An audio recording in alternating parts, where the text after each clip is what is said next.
Last weekend, the long-awaited Ludi Season 15 finally kicked off, sparking excitement throughout the Splatoon community. Before this exciting moment, the entire Splatoon scene was buzzing, recognizing the important role of the preseason tournaments in shaping the seedings for Ludi. Every aspect of the Splatoon scene was dedicated to providing teams with the opportunity to secure the results they needed for their seedings.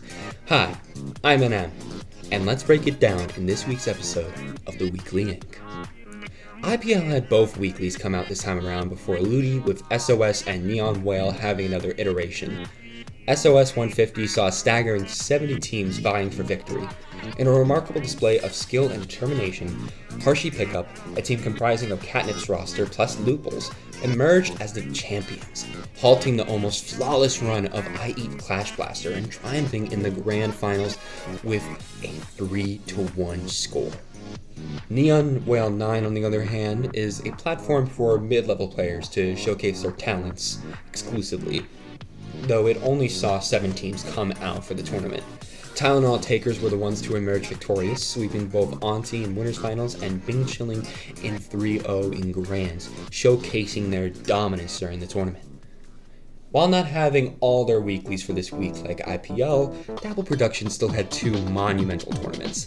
Paddling Pool 270 happened, this time being the Golden Edition, meaning it was all Splat Zones all the time. With only losing 1 game in Alpha Bracket Round 2, Celeste came out on top and took home the Golden Paddling Pool, sweeping both God and Hour in semis, and I'm losing my marbles in finals, both in 3-0 sets. Girls Duo Cup also happened with Cat and Demon Nip and Eclipse Transition, both hungry to take home the gold.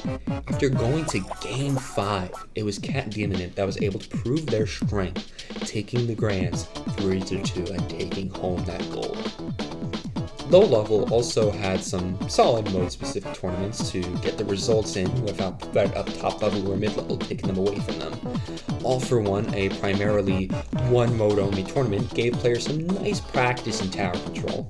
Both teams that made it to the grand finals of the Gold Bracket only had 1 loss each, those being Big Fat Solo Cucumber and Insomniac Central. Only 1 team could make it out on top, and after a 3-2 set of both teams going back and forth against each other, it was Big Fat Solo Cucumber that was able to take the hard-earned win. And if tower control was not what low-level players were feeling, there was always Minnow Cup right around the corner with some Rainmaker exclusive action. 3x Blake, 1x 2B, and Inception had almost flawless runs in top lane, with 3x Blake, 1x 2B only dropping 1 game and Inception not dropping a single one. But after a heated grand finals that went to another game 5, it was Inception that took the set 3-2. Moving on to some more miscellaneous tournaments. A bi-weekly tournament called Kraken Royale had its 7th run, with 13 teams participating and seeking to win both the gold and a nice Kraken Royale Send You That Ink badge. Distinct had an almost flawless run leading up to winners finals, going 3-2 against Moroa to secure the spot in grands. However, it was NFT, after going 1-2 in round 2 as seed 1, able to make the insane losers run, going 3-0, sweeping the entire thing, going up against Distinct, beating them out in grands 3-0, and taking home the win right out from under Distinct. Megalodon Monday also occurred, and the tournament's main gimmick is that it goes back and forth every week to accommodate either NA or EU players, with the time of the day being when the tournament is held for either region. So for NA, it would be held for NA friendly times, and for EU friendly times. This time around, it was in NA run, being the 13th time around, and Shush was the top seed and the top team going into it, just about to be seeded Div X and Ludi, going to winners finals with an almost clear run. However, it was Luna Enthusiasts that were hungry for those results against the now Div X team, managing the 3-2 Shush in the winners finals, and then beating out Shush again 3-1 in grands. But here we are. Let's talk about the league that I've been saying so much about, Ludi. For those not to know, Ludi is a competitive Splatoon league that places teams in different divisions based on their team's skills, placements, and results.